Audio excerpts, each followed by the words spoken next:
Hello, I'm Nick Herriman, author of The Entangled State, and welcome to 25 Concepts in Anthropology. Today we're going to talk about the concept of gender, and the main point will be that gender is socially constructed. I'll explain that as I go through the lecture, but what I want to say firstly is that gender is constructed in the examples we're going to look at in three ways. Firstly, in relation to whether one is anally penetrated or penetrating. Secondly, in relation to whether one is good at clearing the forest or selecting seeds. And thirdly, constructed in such a way as there are not just two genders but five. So let's look at the first example, which is whether one is anally penetrated or penetrating. And this comes from Nanda, who wrote about travesti in Brazil. Travesti is, could be thought of, translated something like bicha, which is bitch. So the idea, these people are thought of as kind of bitches. They are male people who are penetrated by another man.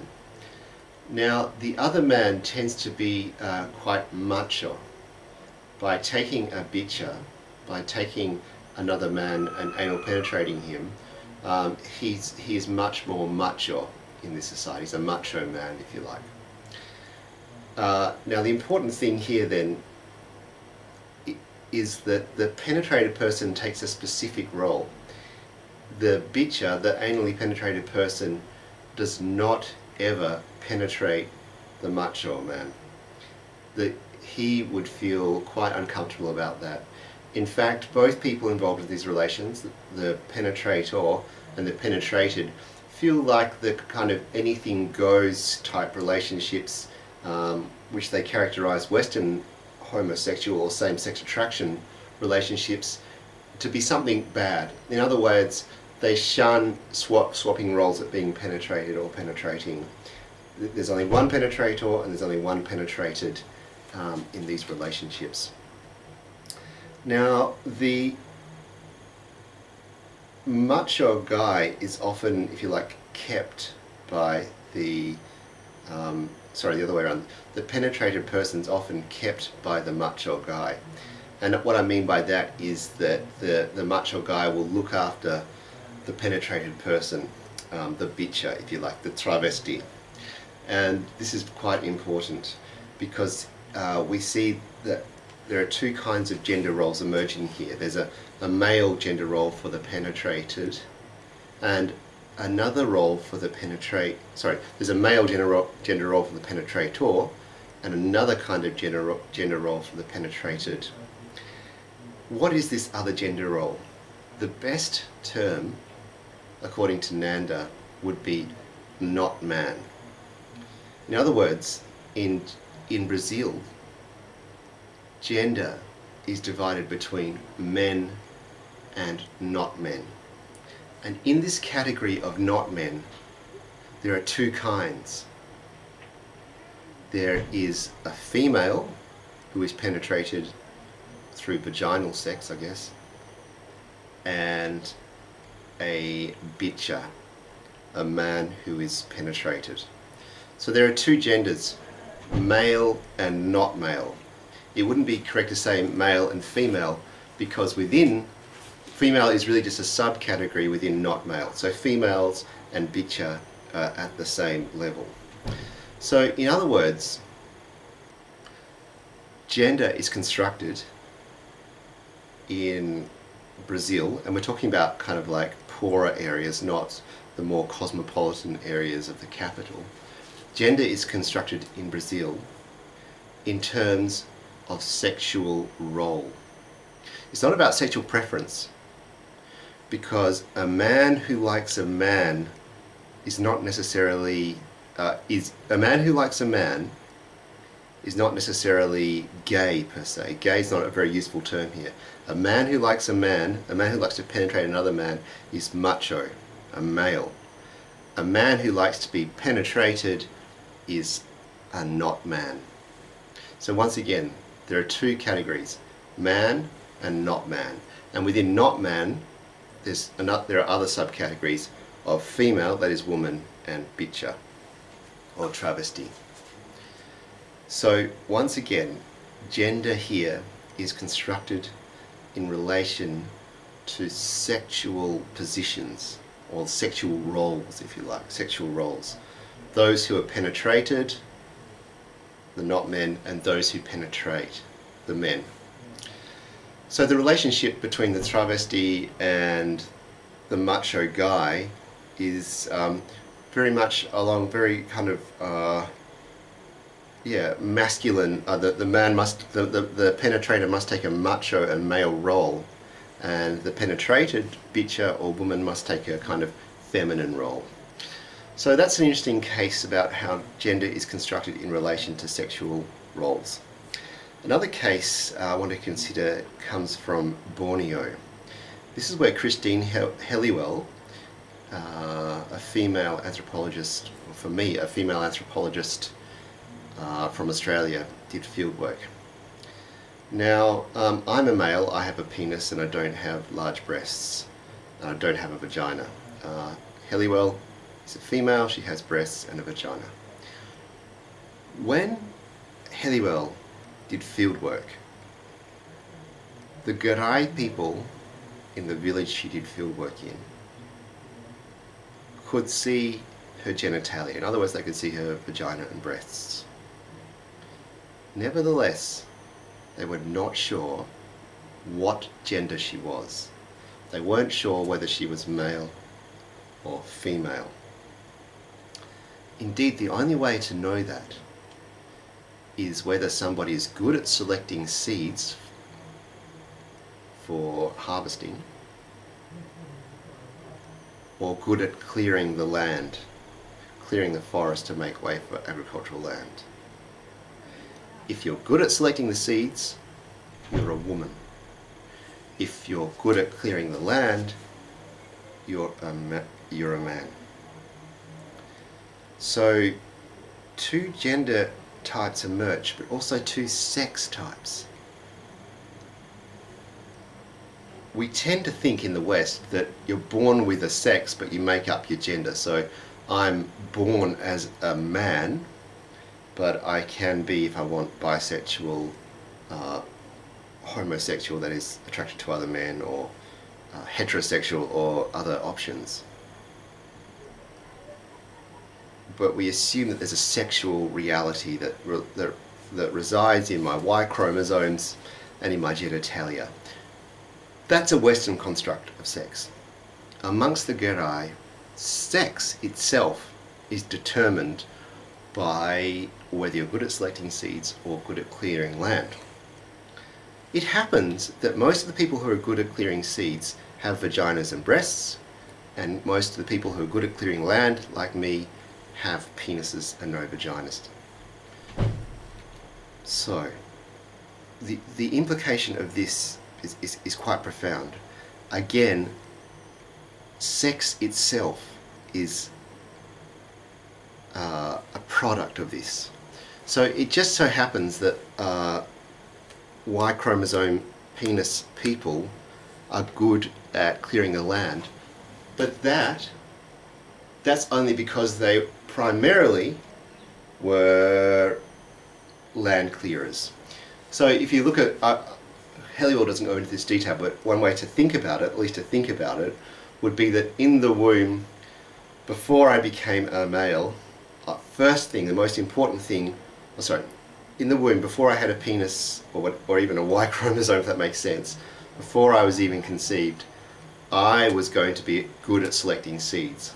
And thus, after that, things like chromosomes and genitalia come. So in the West, we kind of think of genitalia and chromosomes as being primary determinants of sex. Amongst the Garai, it's whether you are good at selecting seeds or good at clearing land. Now, one more thing I want to say about the Garai is, in contrast to the Brazilian gender scheme, which I've just discussed, and in contrast to, let's say in contrast to the Brazilian gender scheme, which I've just discussed, there's not a stark opposition between male and female. Rather, there's a sense of the two together are complete. Completeness only comes through the merging of the two. So sex is thought of not in terms of, you know, penetrated so much as, excuse me, as a mutual need and a mutual coming together. And the sexual division isn't so stark. In other words, men believe they can breastfeed. And in fact, a doctor friend of mine tells me from his Western medical perspective, that's entirely possible. Regardless, men believe they can breastfeed. And although no man has ever given birth, the Gerai don't see any particular reason why this couldn't be the case, why a man shouldn't be able to give birth. Now, this is also interesting. Helliwell describes it in quite stark terms. When she was doing field work, a man climbed one night, snuck into a woman's room through the open window, placed his hand on her shoulder and told her to be quiet, be quiet. The woman woke up, started screaming and chased the man out, and the man ran away. The next morning Helliwell got up and heard what had happened and was just horrified because she saw it as an attempted rape. What she couldn't understand was why all the women were laughing about it. And the reason they were laughing about it was they thought it's funny. They don't even have a conception of rape in this society. They don't even have, sounds very judgmental. They don't have a conception of rape. In other words, sex only occurs through a mutual coming together. The idea of forcing sex doesn't fit into their scheme. So rape doesn't seem possible to them. Also, they don't think of the penis as, in Western society, we tend to think of the penis as a brutalizing, we think of the vagina, particularly before sex, a virgin's vagina as being something like a delicate flower and the penis as being brutalizing. They don't have that idea. In fact, it's almost the opposite. Almost, but not quite, as if having a penis is really something to be laughed at. It's all exposed and out there. Whereas the women's genitalia they see are inside and protected and safe. Excuse me. So flowing from these ideas of gender are a lot of important implications for all kinds of ideas. I haven't even gone into agriculture here, which Helliwell does, but ideas of rape and even the genitalia themselves. Okay, that's the second case we're going to look at. The third case I want to look at today will be, let's say, the Bugis of Sulawesi. And here I want to draw on the research of Sharon Graham, an anthropologist who did work in Sulawesi and is now based in New Zealand. Now, amongst the Bugis, there are 5 genders, male and female.